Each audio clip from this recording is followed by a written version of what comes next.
किसका मन शांत होता है, कौन ध्यान योग में स्थित होता है और कौन नहीं, इसके बारे में समझाते हुए भगवान श्री कृष्ण छठे अध्याय के 36वें श्लोक में कहते हैं, असंयतात्मा योगो दुष्प्राप इति मे मतिः वश्यात्मना तु यतता शक्यो अवाप्तुम उपायतः।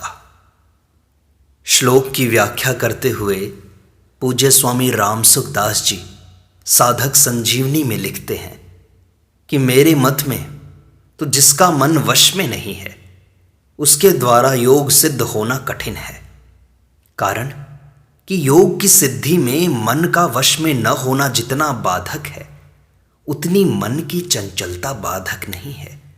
जैसे पतिव्रता स्त्री मन को वश में तो रखती है पर उसे एकाग्र नहीं करती। अतः ध्यान योगी को अपना मन वश में करना चाहिए। मन वश में होने पर वह मन को जहाँ लगाना चाहे वहाँ लगा सकता है, जितनी देर लगाना चाहे उतनी देर लगा सकता है और जहाँ से हटाना चाहे वहाँ से हटा सकता है।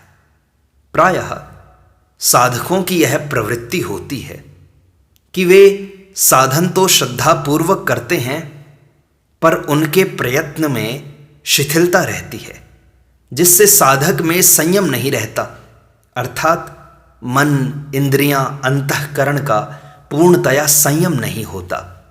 इसलिए योग की प्राप्ति में कठिनता होती है, अर्थात परमात्मा सदा सर्वत्र विद्यमान रहते हुए भी जल्दी प्राप्त नहीं होते।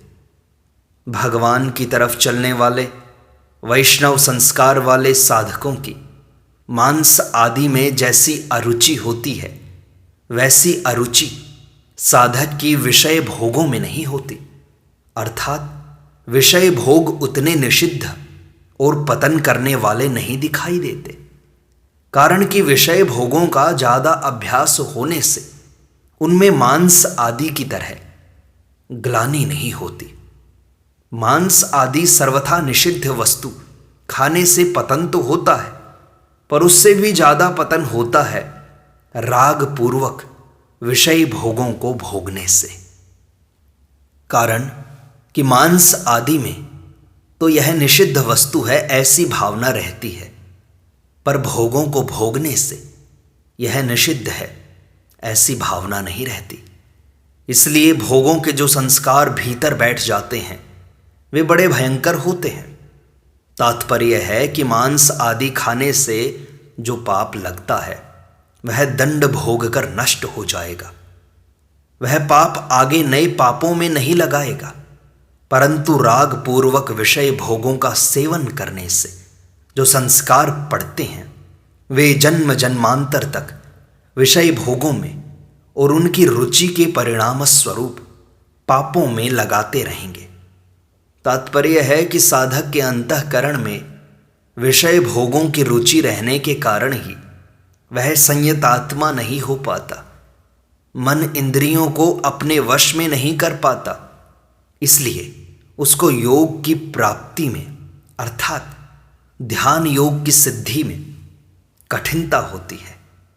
भगवान आगे कहते हैं, वश्यात्मना तु यतता शक्यो अवाप्तुम उपायतः।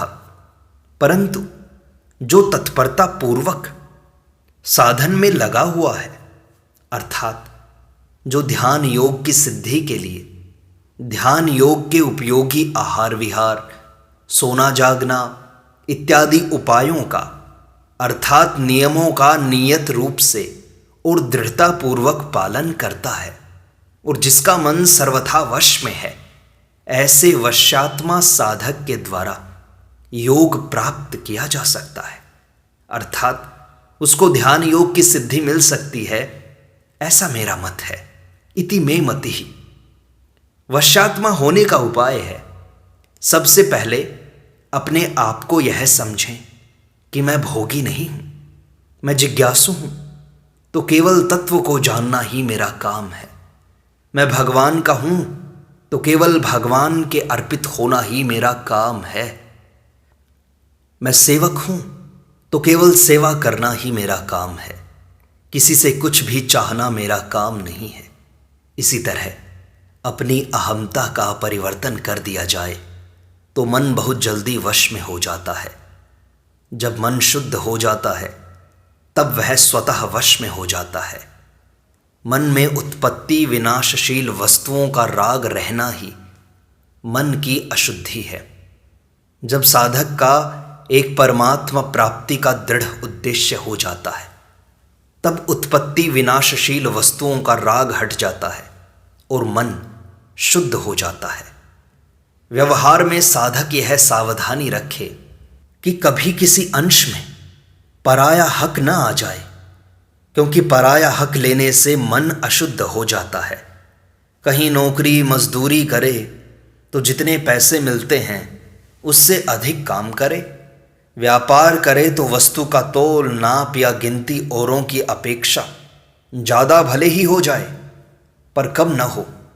मजदूर आदि को पैसे दे तो उसके काम के लिए जितने पैसे बनते हों उससे कुछ अधिक पैसे उसे दे। इस प्रकार व्यवहार करने से मन शुद्ध हो जाता है। यहाँ ध्यान देने योग्य बात यह है कि ध्यान योग में अर्जुन ने मन की चंचलता को बाधक माना और उसको रोकना वायु को रोकने की तरह असंभव बताया। इस पर भगवान ने मन के निग्रह के लिए अभ्यास और वैराग्य ये दो उपाय बताए। इन दोनों में भी ध्यान योग के लिए अभ्यास मुख्य है। वैराग्य ज्ञान योग के लिए विशेष उपयोगी होता है। यद्यपि वैराग्य ध्यान योग में भी सहायक है, तथापि ध्यान योग में राग के रहते हुए भी मन को रोका जा सकता है। अगर यह कहा जाए कि राग के रहते हुए मन नहीं रुकता तो एक आपत्ति आती है। पातंजल योग दर्शन के अनुसार चित्त वृत्तियों का निरोध अभ्यास से ही हो सकता है। अगर उसमें वैराग्य ही कारण हो तो सिद्धियों की प्राप्ति कैसे होगी? तात्पर्य है कि अगर भीतर राग रहते हुए चित्त एकाग्र और निरुद्ध होता है तो उसमें राग के कारण से सिद्धियां प्रकट होती हैं। कारण कि संयम, धारणा, ध्यान और समाधि किसी न किसी सिद्धि के लिए किया जाता है, और जहां सिद्धि का उद्देश्य है वहां राग का अभाव कैसे हो सकता है? परंतु जहां केवल परमात्म तत्व का उद्देश्य होता है वहां ये धारणा, ध्यान, समाधि भी परमात्म तत्व की प्राप्ति में सहायक हो जाते हैं। एकाग्रता के बाद जब चित्त की निरुद्ध अवस्था आती है तब समाधि होती है। समाधि कारण शरीर में होती है और समाधि से व्युत्थान भी होता है। जब तक समाधि और व्युत्थान ये दो अवस्थाएं हैं तब तक प्रकृति के साथ संबंध है। प्रकृति से सर्वथा संबंध विच्छेद होने पर तो सहज अवस्था होती है जिससे व्युत्थान होता ही नहीं। अतः चित्त की चंचलता को रोकने के विषय में भगवान ज़्यादा नहीं बोले, क्योंकि चित्त को निरुद्ध करना भगवान का ध्येय नहीं है। अर्थात भगवान ने जिस ध्यान का वर्णन किया है वह ध्यान साधन है, ध्येय नहीं, लक्ष्य नहीं। भगवान के मत में संसार में जो राग है यही खास बाधा है और इसको दूर करना ही भगवान का उद्देश्य है। ध्यान तो एक शक्ति है, एक पूंजी है जिसका लौकिक पारलौकिक सिद्धियों इत्यादि में सम्यक उपयोग किया जा सकता है।